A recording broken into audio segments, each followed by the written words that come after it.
गुजारिश ये है कि हम सुबह के यहाँ पर बैठे हैं और आपने आने बहाने आप हाउस को एडजर्न करते हैं, इनकी बेतुकी बातें आप इनको सुनवा रहे हैं हमें।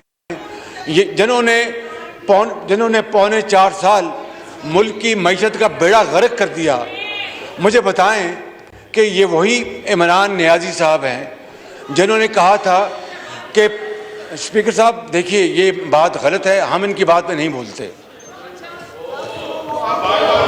Order in the house please जी।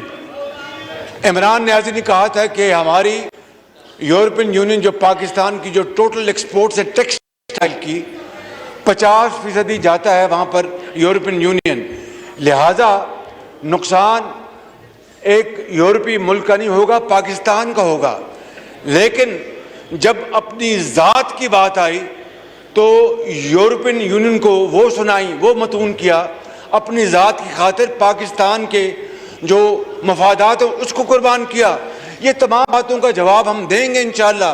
ये भी बताएंगे किस तरह जस्टिस इफ्तिखार मोहम्मद चौधरी और जस्टिस मुल्क के अंदर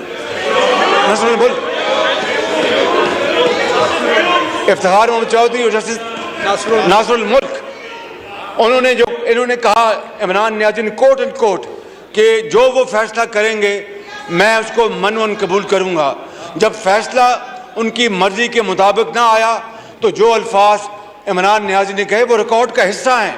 ये किसको बेवकूफ़ बनाते हैं? इन्होंने पाकिस्तान के अंदर गुर्बत को इंतहाओं पे पहुँचा दिया, महंगाई को इंतहाओं पे पहुँचा दिया, मई का बेड़ा गर्क कर दिया, 26% इस वक्त इन्फ्लेशन है और चीनी और गंदम और LNG में खरबों के स्कैंडल्स हैं। ये है वो स्कैंडल जनाब स्पीकर जिसने इनकी रातों की नींद उड़ाई हुई है। मैं आपसे दस्तबस्तर करता हूं कि इसको ख़त्म करवाएं और वोटिंग करवाएं, मेहरबानी। थैंक यू जी। मिनिस्टर फॉर पावर जी हमाद अजहर साहब जी।